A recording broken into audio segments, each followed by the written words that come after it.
Thank you for listening to Shulchanaruchharav.com. May one use Maaser money to pay for a seat in a shul or to pay for the shul membership?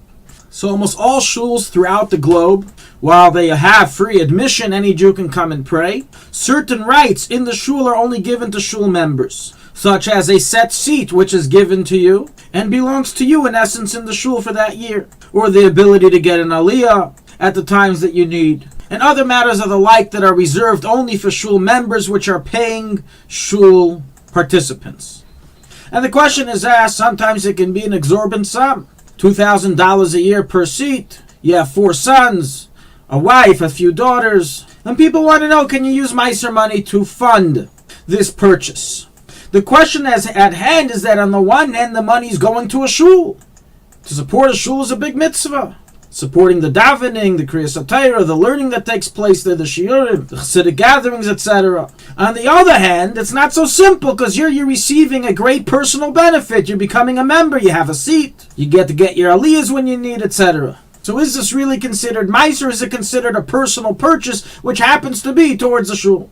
So in general, we find a major debate amongst the poskim whether at all it's allowed to use Maaser money for non-supporting pauper purposes. Meaning that some poskim rule that Maaser money must be given to poor people who can't afford living standards and need help from others. However, to give money to a shul is a great thing, is a mitzvah, but it has nothing to do with Maaser money. As the money the shul gets, they're not distributing it to poor people in most cases today. They're using it to pay for the kedushim, to pay for the electricity, to buy sidurim, etc. So they say you can't ever use it to support a mitzvah, even if you're not receiving any benefit.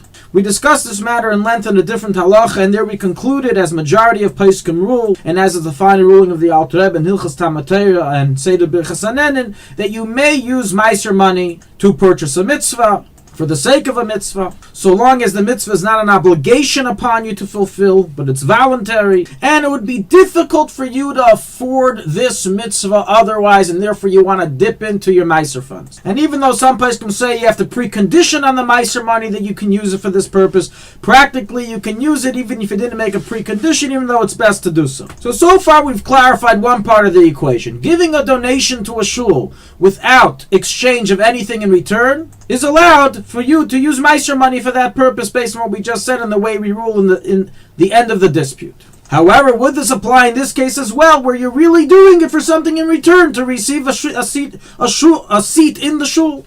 So we find a similar case example recorded in the Taz, in 249.1, who rules that you're allowed to use Maaser money to purchase an aliyah in a shul. What are you going to say? But you're benefiting? Every tzedakah that you give has benefit. There's some benefit you're getting out of it, spiritually, physically. The guy likes you now. There's always a benefit from tzedakah. That doesn't invalidate the fact you did the mitzvah of tzedakah. And so is also understood from the Heter recorded in the Shach and the Taz regarding buying Sfarim, that learning Torah is a mitzvah, and as we said before in the conclusion, you can use Maaser money to purchase a mitzvah, even though you're getting personal benefit. So based on all the above information, we can conclude that if it's difficult for one to afford it otherwise, it is permitted for one to use Maaser funds to pay for a seat of a shul for shul membership, as A, the money is going towards the mitzvah of upkeeping a shul, and B, although you're receiving something in return and it's similar to a purchase, this is a mitzvah that I'm not obligated to do. I don't have to become a shul member to daven there. I can daven there regardless as a guest. And the money, an item received in return, which is a set seat in the shul, is a mitzvah. As having a set seat helps you properly concentrate and helps you fulfill the mitzvah, the halacha, of setting a place within the shul, within Dalet Amis, of a set area you should be davening every single day. Although one can counter-argue based on this, that if so, then buying a seat in a shul is considered an obligation, as one has a chiyuv to set a place where he davens, and once again you can't use Maaser money. In truth, we do not find that this halacha of having a set place in shul is translated as an obligation to purchase an area. But rather simply, wherever you daven, make sure it's a set place every single day. And the idea of purchasing the area is a hiddur to help facilitate this better, and therefore it's definitely not considered a chiyuv, and one may use Maaser money.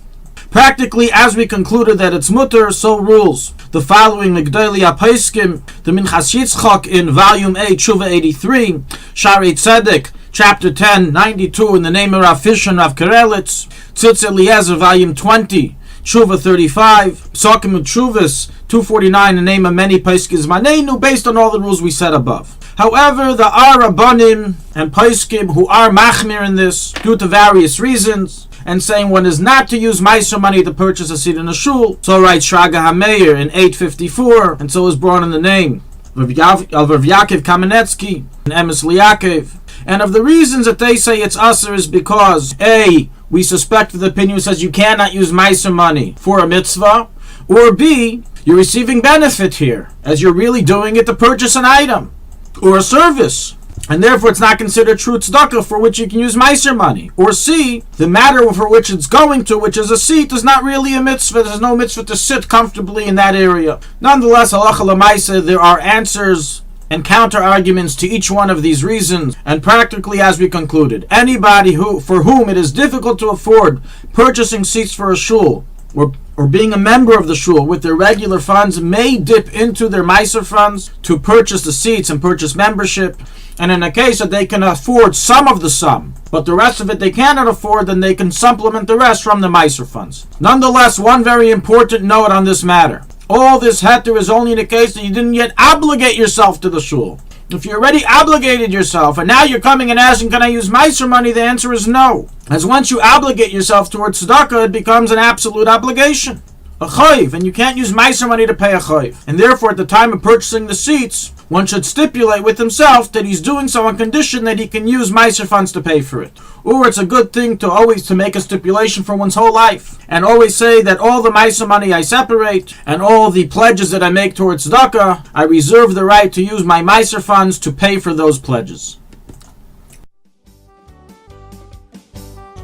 Thank you for listening to Shulchanaruchharav.com. Our free services of making Torah knowledge available to the public depends on donors like you.